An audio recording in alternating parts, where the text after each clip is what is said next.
Sebelumnya, saya ucapkan terima kasih kepada dosen kita, Bapak Dr. Andrean, yang telah memberikan kesempatan kepada kita untuk mempresentasikan tugas PGD. Baiklah, sebelum ada pun anggota dari kelompok B, yaitu saya sendiri, Reza Elita, Titi Rumini, Bella Mustikarani, Tania Repka Pandesti. Baiklah, untuk materi pertama akan dijelaskan oleh rekan saya. Kepada rekan saya, dipersilakan. Baiklah, tugas kami pada FGD ini yaitu tentang pengaruh dari variabel terikat, yaitu frekuensi denyut nadi, dan variabel bebas antara lainnya itu jenis kelamin, usia, aktivitas, kondisi fisik tubuh, dan zat adiktif.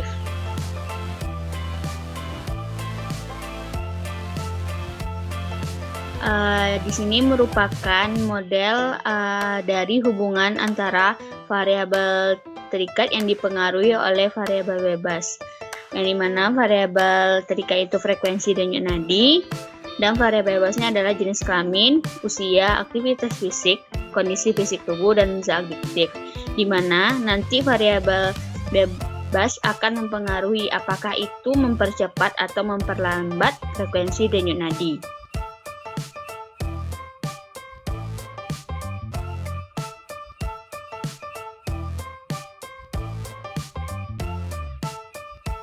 Nah, selanjutnya ini kami mendapatkan contoh jurnal yang berkaitan dengan penelitian ini. Di mana jurnal ini berjudul Pengaruh Latihan Fisik Terhadap Frekuensi Denyut Nadi. Adapun hasil yang didapatkan di dalam jurnal ini mengenai faktor denyut nadi, diantaranya ialah yang pertama ada jenis kelamin, di mana frekuensi denyut nadi istirahat anak laki-laki lebih rendah daripada anak perempuan. Pada usia 2-7 tahun, anak laki-laki memiliki rata-rata denyut nadi istirahat itu sebesar 67 denyut per menit. Sedangkan pada anak perempuan memiliki rata-rata 98 denyut per menit. Anak laki-laki pada umur 8-14 tahun mempunyai rata-rata frekuensi istirahat itu sebanyak 76 denyut per menit. Sedangkan anak perempuan sebanyak 94 denyut per menit. Rata denyut nadi istirahat anak laki-laki pada umur 28 tahun adalah 73 denyut per menit, sedangkan anak perempuan sebesar 80 denyut per menit. Anak laki-laki pada usia tua yaitu 70 sampai 77 tahun mempunyai rata-rata frekuensi denyut nadi istirahatnya sebanyak 67 denyut per menit. Sedangkan perempuan 81 denyut per menit. Adapun faktor kedua yaitu usia, di mana pengaruh usia terhadap frekuensi denyut nadi istirahat dapat dilihat dari denyut nadi istirahat pada bayi baru lahir, yang berkisar sebesar 140 denyut per menit. Pada tahun pertama sebesar 120 denyut per menit. Setelah tahun kedua, sebanyak 110 denyut per menit.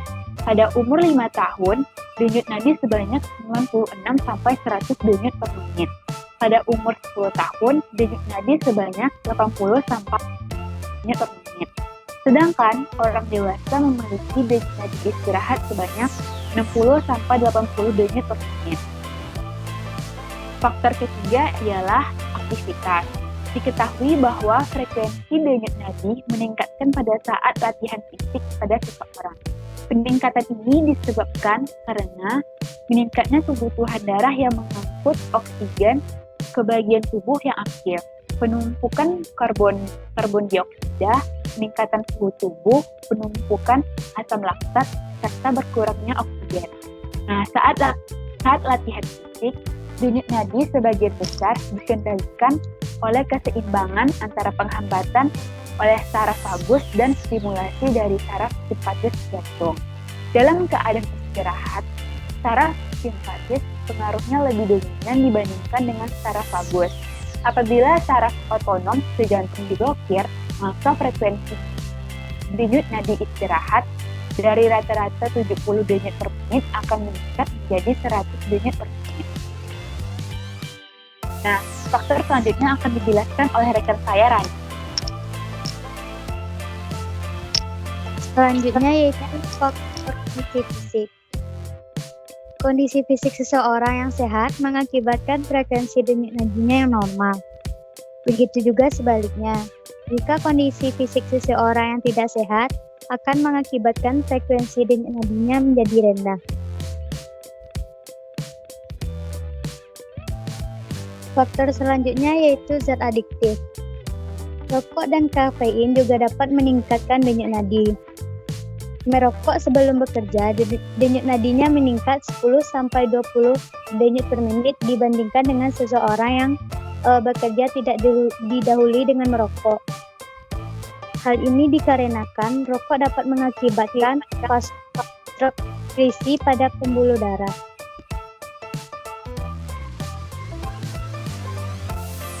Sekian dari penyampaian saya kembalikan kepada moderator.